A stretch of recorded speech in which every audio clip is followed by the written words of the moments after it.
Have you ever read a document that reminds you of this traffic signal? Maybe there's too much convoluted information, no clear argument, and when you finish reading, you're not sure what the key takeaway was. The goal is to make your policy brief more like this traffic signal. So you want to make it as easy as possible for the reader to understand the information that you're presenting to them and for them to know what to actually do with that information. Let's talk about what makes for clear writing from the smallest element, the words, to the sentences, and ultimately the paragraphs. As writers, we want to make our words precise, to say exactly what we want them to mean. We want our grammar and sentences to be concise, to say things simply and briefly. And we want our paragraphs to be well organized, with a clear flow of ideas throughout the document. Let's start with the smallest units, the words. Using the correct word is especially important in policy writing, where a simple misunderstanding could have potentially serious consequences. Let's talk about what types of words to use and what types to avoid.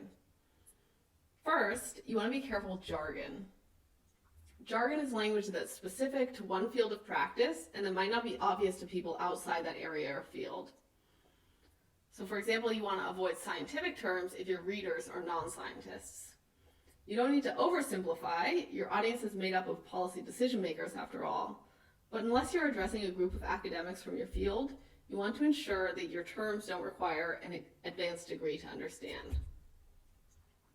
You should also avoid acronyms. So widely understood acronyms such as HIV may be fine, but context or organization-specific acronyms may not be familiar to your audience, and they'll create more work for the reader.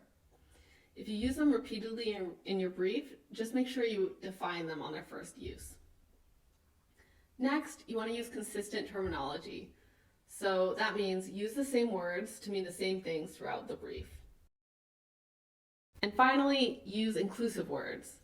In writing about health problems, there can be a tendency sometimes to describe people by the health outcomes or the socioeconomic conditions that they experience.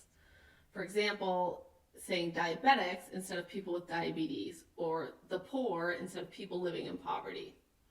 While it may take a few extra words, it's good practice to always describe people as people first, and then by the health condition that they might be experiencing.